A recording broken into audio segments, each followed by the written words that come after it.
حبايبي حلوين، يا رب تكونوا بهنا وخير وصحة وسعادة يا رب. السلام عليكم، لان انا بقالي كتير قوي ما سلمتش عليكم كده. روتين النهاردة روتين خفيف لطيف على القلب كده. يا رب يكون نال اعجابكم. لو حابين المحتوى بتاعي دوسي لايك وشير وسبسكرايب، و ايه تاني، وتفعيل الجرس علشان يوصلك كل جديد انا بنزله. وحشتوني قوي قوي قوي من الفيديو اللي فات. وشكرا على كل كومنتاتكم العسل. انا بحبكم جدا، وربنا يديم المحبة اللي ما بيننا يا رب. دخلت طبعا كده على الريسبشن. بصوا، هو انا ما كنت صاحيه بدري قوي الروتين ده، يعني كنت مكسله جامد قوي، وصحيين الساعه 2 الظهر. فقعدت كده انتخت برضو كده علشان خاطر زي ما انا قلت لكم سيليا تعبانه فمخلياني والله يا بنات مش عارفه اعمل اي حاجه منها. بس فكسلت لحد ما الساعه جت 5 كده المغرب. ابتديت بقى ان انا اشوف الروتين بتاعي وكده واعمله. بس طبعا دخلت على الريسبشن. هو كان نظيف طبعا، بس اللي هو كنسته من اي فتافيت مثلا، بسبب سيليا وكده. وابتديت ان انا احط البياضات عليها، وبس، ونفضت الكنب وبس. ودخلت برضو على الصالة زي ما انتوا كده شايفين بحط البياضات بتاعتها. ونفضت طبعا الكنب، وهنفض الكراسي، وبرضو هكنس الارضية. بصوا يا بنات، الروتين ده اول الاسبوع. طبعا زي ما انا بقول لكم، انا ببقى عامله الشقه يوم الخميس، فبتبقى نظيفه عندي يوم الجمعه والسبت عشان انا مش ببقى قاعده فيهم. يعني بسيبها اللي هي بتبقى رايقه كده ونظيفه. فيوم الاحد بيبقى عندي اللي هو كل حاجه نظيفه، ما فيش بس غير مثلا آه عملنا حاجة مثلا فسيليا بهدلتها. الكلام ده كله بعيد عليه برضو نظافة، علشان برضو تبقى مريحة كده للعين، وقاعدة الدنيا نظيفة والشكل برضو مرتب وكده. بس طبعا ابتديت اهو برضو احط البياضات. طبعا انا لسه ما اشتريتش بصراحة بياضات وكده، دي كانت ملاية عندي وانا مش بستخدمها، ملاية اطفال.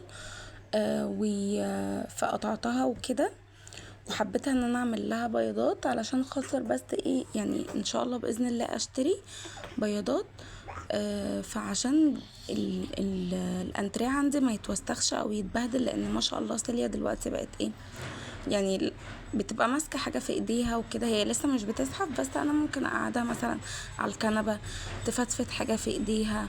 اديت لها مثلا اي حاجه، مثلا ملبسه مش عارف ممكن تحطها في بقها تلبك في ايديها الكلام ده كله. فانا يعني البياضات هتحافظ على الحاجات دي، هتحافظ على الانتريه بتاعي.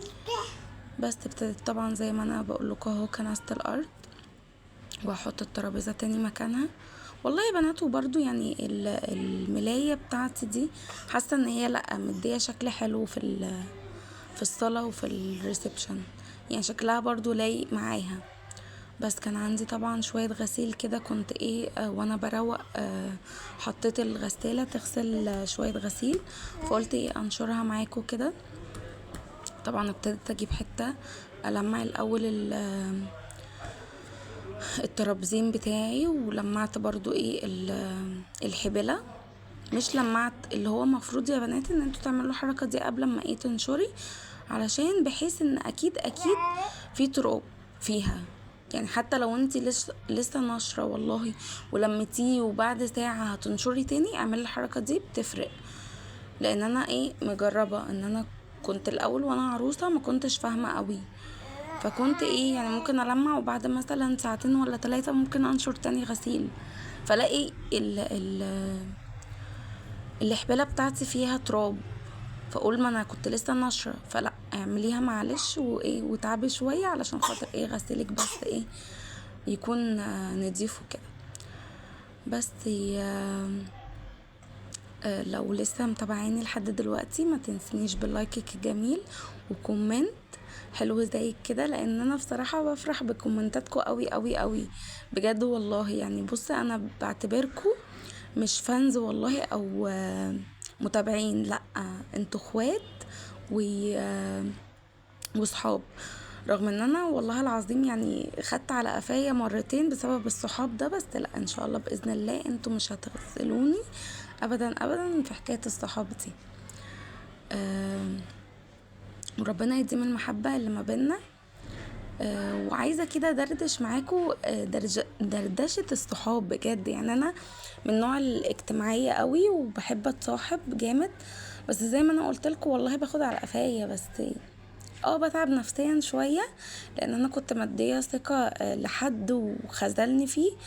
بس برجع تاني عادي زي الهبله اصاحب تاني لان هي دي طبيعتي. انا بحب ان انا اصاحب، بحب ان انا اتكلم مع كذا حد واشاركه مثلا في وقتي في يومي الكلام ده كله. بس فالحمد لله الحمد لله على الاتنين الصحاب اللي خذلوني يعني، الحمد لله. بس هي طبعا زي ما انتوا شايفين بنشر طبعا كل الكمية معاكو.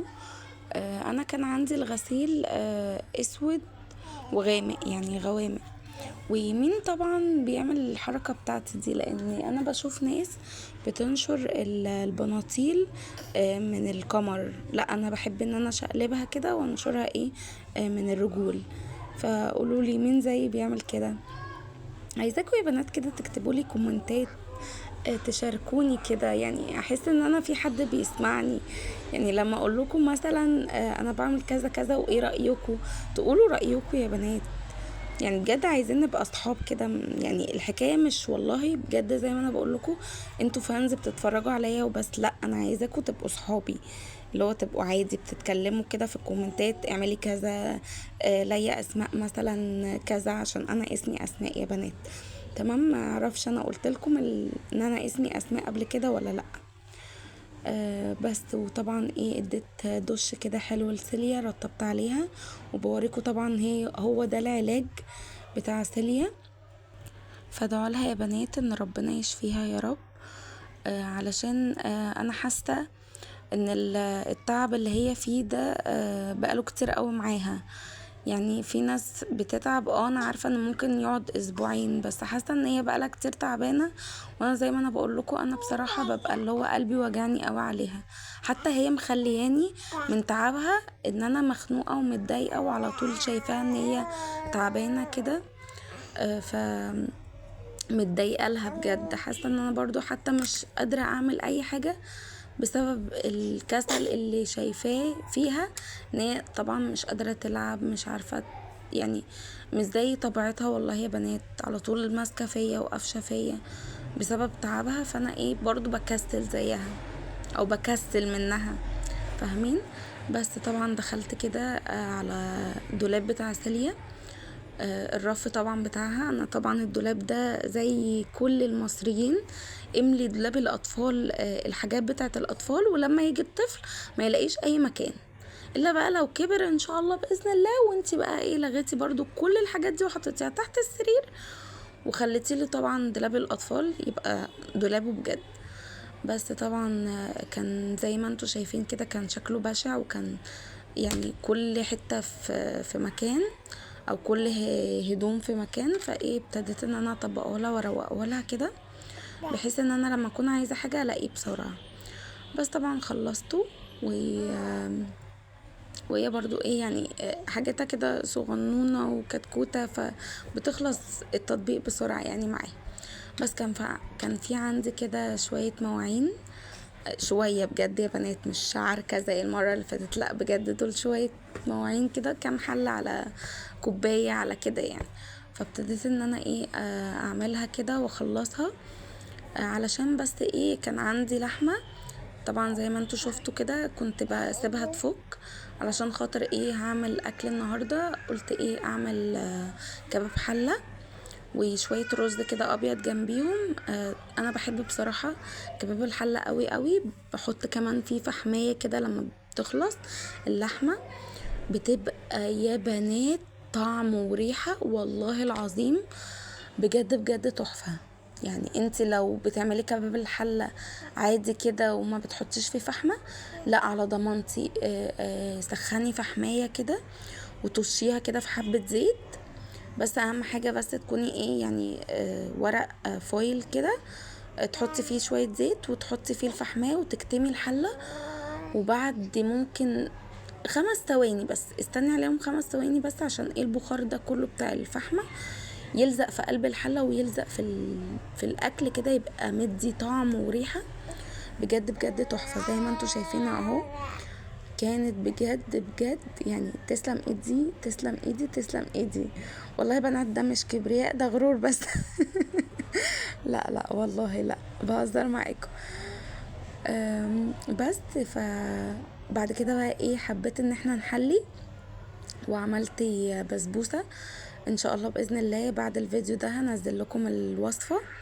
عملت ايه، حبة كده بقشطة وحبة من غير قشطة، وبس كده يكون روتيني خلص.